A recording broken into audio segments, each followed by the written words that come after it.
ক্রমবর্ধমান হারে রাজধানী ঢাকাতে বাড়ছে জনসংখ্যা ও পরিবহনের ঘনত্ব। বিবিএসের সর্বশেষ তথ্য অনুযায়ী ঢাকায় প্রতি বর্গ কিলোমিটারে বসবাস করছে ৪৫,০০০ মানুষ। সকল কর্মকাণ্ডে শহরমুখী হওয়ায় এই ঘনত্বকে বাড়িয়ে চলেছে।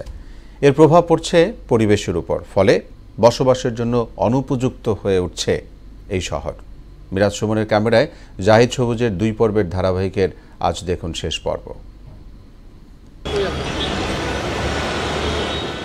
এই শহরে যেদিকেই চোখ পড়বে সেদিকেই দেখতে হয় মানুষ নতুবা যন্ত্রযান। অধিক জনসংখ্যার ভার আর দ্রুত বেড়ে চলা যানবাহন এই শহরকে উত্তপ্ত করে ফেলেছে। বেড়েছে তাপপ্রবাহ আর পরিবেশের বিরূপ আচরণ। সুদবিহীন ব্যাংকিংয়ে আত্মশুদ্ধির পথ এনআরবিসি ব্যাংকের ইসলামিক ব্যাংকিং আল আমিন। বিবিএসের সর্বশেষ তথ্যের হিসেবে ঢাকার ২ সিটিতে মোট জনসংখ্যা প্রায় ১,৪০,০০,০০০। তবে ২ সিটির নিজস্ব ওয়েবসাইটের হিসেবে জনসংখ্যা প্রায় ১,৭৫,০০,০০০।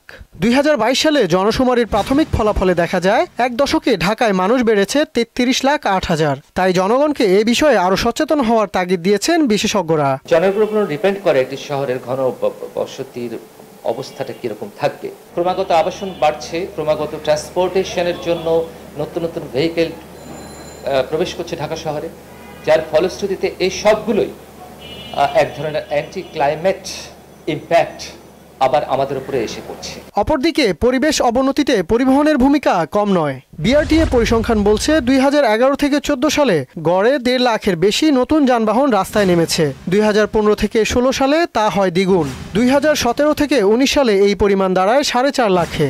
২০২০ সালে করোনার কারণে নিবন্ধন কিছুটা কমে আসে। ২০২১ সালে নিবন্ধিত গাড়ির পরিমাণ ছিল সর্বমোট ৪৫ লাখ।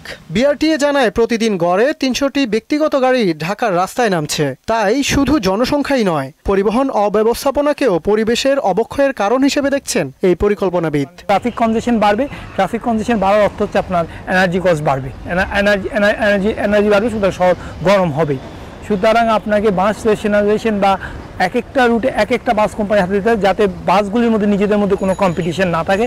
তবে সব কর্মকাণ্ডে শহরমুখিতাই যেন কাল হয়ে দাঁড়িয়েছে ঢাকার জন্য। তাই প্রশাসনিক কর্মকাণ্ডের বিকেন্দ্রীকরণের পরামর্শ বিশেষজ্ঞদের। আমরা চট্টগ্রামকে বাণিজ্যিক রাজধানী বলছি, তা বাণিজ্যিক রাজধানী যদি হয় তাহলে বাণিজ্য মন্ত্রণালয় ঢাকায় কেন? যে সমস্ত প্রতিষ্ঠানের হেডকোয়ার্টার বাণিজ্য মন্ত্রণালয়ের সাথে প্রতিদিন কাজ করার জন্য সে ঢাকায় আসতেছে, তার মানে কি ঢাকার উপর জনগণের প্রেশারও কমবে এবং মানুষের প্রেশার কমার অর্থ হচ্ছে আপনার ট্রান্সপোর্টের উপর প্রেশার কমা। প্রশাসনিক কর্মকাণ্ডের পাশাপাশি আঞ্চলিক পর্যায়ে শিক্ষা, চিকিৎসা, অন্যান্য সেবা খাতগুলোকেও আরও আধুনিকায়নের পরামর্শ বিশেষজ্ঞদের।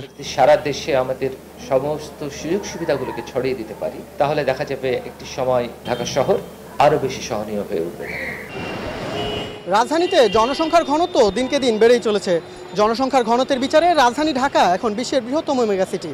আর যানবাহনের আধিক্য সে তো আছেই, যার প্রভাব পড়ছে পরিবেশের উপরে। বিশেষজ্ঞদের মতে রাজধানী ঢাকাকে বসবাসের উপযুক্ত করতে হলে দাপ্তরিক কাজগুলোকে ডিসেন্ট্রালাইজেশন বা বিকেন্দ্রীকরণ এখন সময়ের দাবি।